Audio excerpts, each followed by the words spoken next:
नमस्कार, cook with निशूमध्ये मी निशू तुम्हा सर्वांचं स्वागत करते। आज आपण एक स्नॅक्सची रेसिपी बघणार आहोत।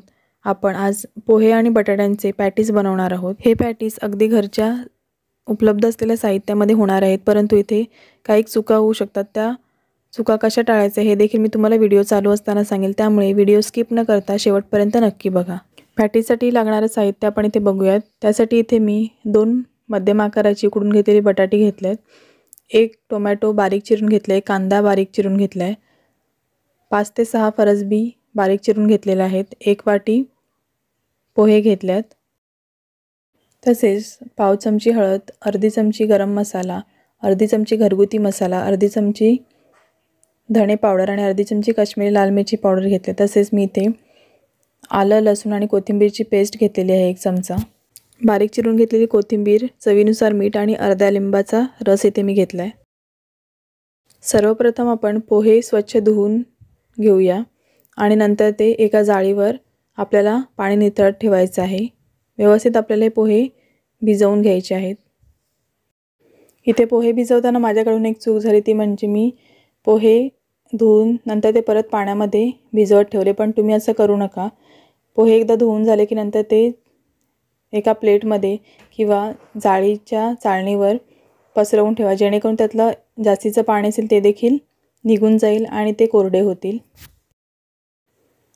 इथे बटाटे व्यवस्थित आपल्याला ही कुस्करून घ्यायचे आहेत। बटाटी शिजवताना कधीही डायरेक्ट पाण्यामध्ये तुम्ही शिजवू नका, आणि जरी पाण्यामध्ये डायरेक्ट शिजवली तरी शिजवल्यानंतर ते लगेच त्यामधलं पाणी काढून टाका, कारण जर का तुम्ही तशीच ती शिजवलेली बटाटी पाण्यामध्ये ठेवून दिली तर ती पाणी ॲब्झॉर्ब करतात आणि त्याला अजून ओलावा सुटू शकतो। आता आपण ह्यामध्ये बाकीचे जे साहित्य आहे ते देखील घालूयात। इथे मी फक्त कांदा, टोमॅटो आणि फरसबीचा वापर केला आहे। तुम्ही इथे ह्यामध्ये अजून पनीर देखील किसून घालू शकता, तसेच गाजर किसून घालू शकता, किंवा बाकीच्या ज्या काही पालेभाज्या वगैरे असतील त्या देखील तुम्ही थोड्या थोड्या प्रमाणात ह्यामध्ये बारीक चिरून घालू शकता। तसेच हे पॅटीस बनवताना इथे मी कॉर्नफ्लॉवर किंवा मैद्याचा वापर केला नाही आहे, परंतु जर का तुम्हाला वापरायचं असेल तुम्ही 1 ते 2 चमचे कॉर्नफ्लॉवर किंवा मैदा वापरू शकता, त्याने बाइंडिंग चांगली येते। किंवा ते जर तुम्हाला नसेल घालायचं तुम्ही ब्रेडचा चुरा देखील ह्यामध्ये घालू शकता। लिंबाच्या ऐवजी तुम्ही इथे आमचूर पावडर किंवा चाट मसाल्याचा देखील वापर करू शकता। इथे आता हे सर्व मिश्रण आपल्याला एकजीव करून घ्यायचे आहे। सर्व मसाले आणि सर्व साहित्य आपल्याला एकजीव करून घ्यायचं आहे। आता आपण ह्या मिश्रणाचे पॅटीस बनवूया। तुम्हाला हव्या त्या शेपमध्ये तुम्ही इथे पॅटीस बनवून घेऊ शकता। पोह्यांमुळे पॅटीसला थोडासा ओलावा आलेला, त्यामुळे मी ह्यामध्ये नंतर अर्ध्या मिश्रणामध्ये तांदळाचं पीठ 2 चमचे घातलं आणि ते मिश्रण पुन्हा एकजीव करून घेतलं। पण जर का तुम्ही पोहे आधीच कोरडे करून घेतले तर त्यामध्ये तुम्हाला काही घालण्याची आवश्यकता भासत नाही।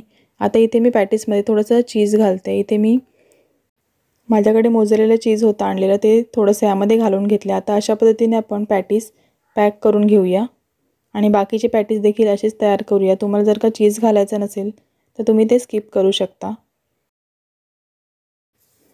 अशा प्रकारे इथे मी सर्व पॅटीस तयार करून घेतले।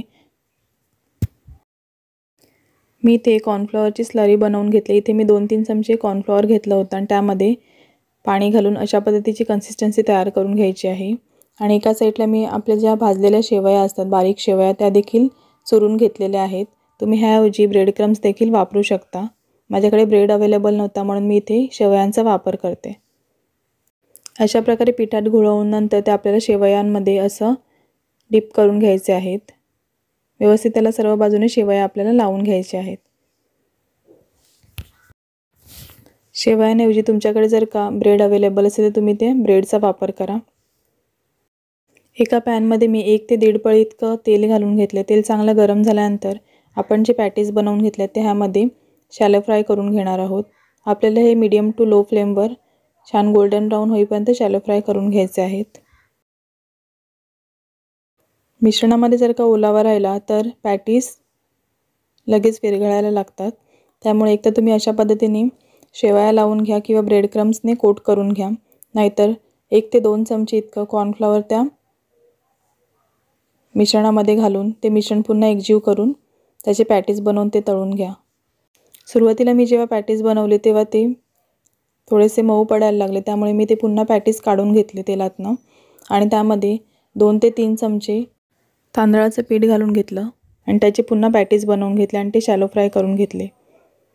आणि अर्ध्या उरलेल्या पॅटीसचे मी अशा प्रकारे शेवया लावून पॅटीस बनवलेले आहेत. मी हे तुम्हाला सांगण्याचं कारण म्हणजे जर का तुमच्याकडून कोणाकडून अशी चूक झाली तर ती तुम्हाला सुधारता येईल. अशा प्रकारे आपण सर्व पॅटीस दोन्ही बाजूंनी छान गोल्डन ब्राऊन करून घेऊया. आजची रेसिपी तुम्हाला कशी वाटली हे कमेंट करून सांगायला विसरू नका.